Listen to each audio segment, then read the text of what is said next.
Nicholas Zarrillo here, director of a Real Life Underdog Story. Doing some heavy bag work here. I'm going to do some commentating for you, let you know what's going on. So I'm starting off with the jab at not a full speed jab, just more of a pawing jab, just to start getting the distance in.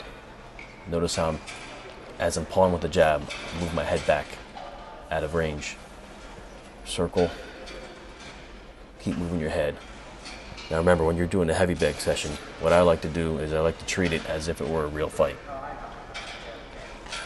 So I know the bag doesn't hit back. I know everybody uses that same lame joke, but guess what? Just pretend that it does. All right? Just visualize. Visualize the attack. That's what championship fighters do. They visualize. That's why they're so good, because they visualize. So really try to envision what's going on in front of you. See how I constantly use the feints, the lead straights. Really try to mix it up. Remember, the more confusing that you can be, the more confused that your opponent will be. You see how I do the stance switch? I like to incorporate this small step back a lot to try to lead the opponent into the left hook.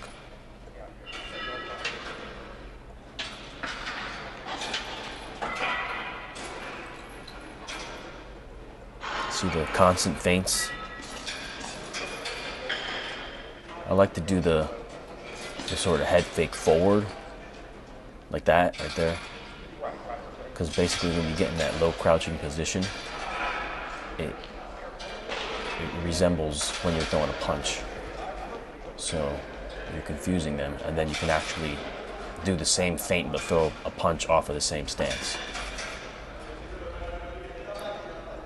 And one of my biggest strengths is incorporating lateral movement and then throwing the punch off of the movement.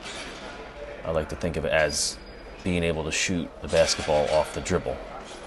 You know, a lot of people can shoot the basketball standing in one spot, but are you good shooting off the dribble? So that's what I like to think of that as. When you're doing the lateral movement, and then you throw the quick punch off the dribble, so to speak.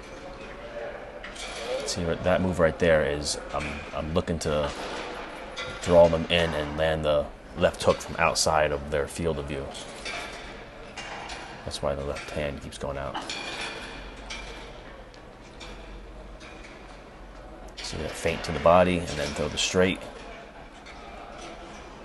Really try to throw some feints before throwing a punch. See, a lot of people, they'll just walk up and then throw a punch. Like, you really want to try to confuse the opponent, because if you just walk straight in, you're going to get hit.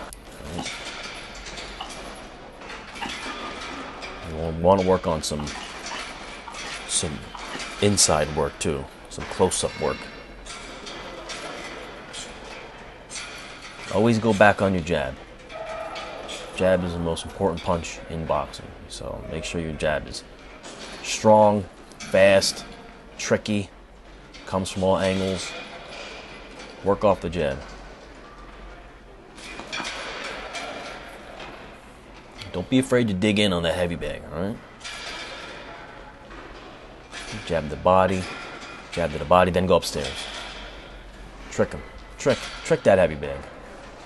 Go to the body a couple times. Body, switch, boom. Come in with the big over the top. Switch stance, right? Right.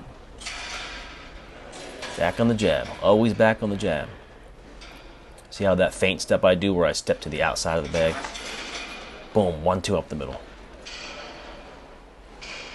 Boom. Throw that overhand. Lead him in. Boom. Really work that straight left hand. Double hook, body to the head, back on the jab. Change the speeds up. See how I threw that jab on the step back? That's something you'll never see at the gym. You'll never see something like that.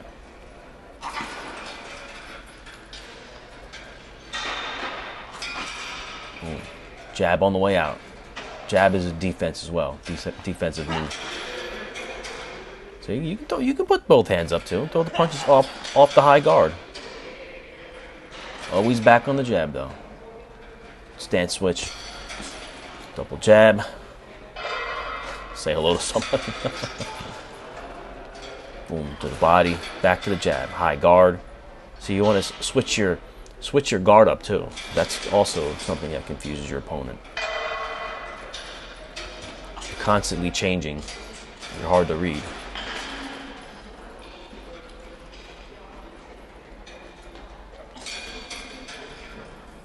That's it. Real life underdog story.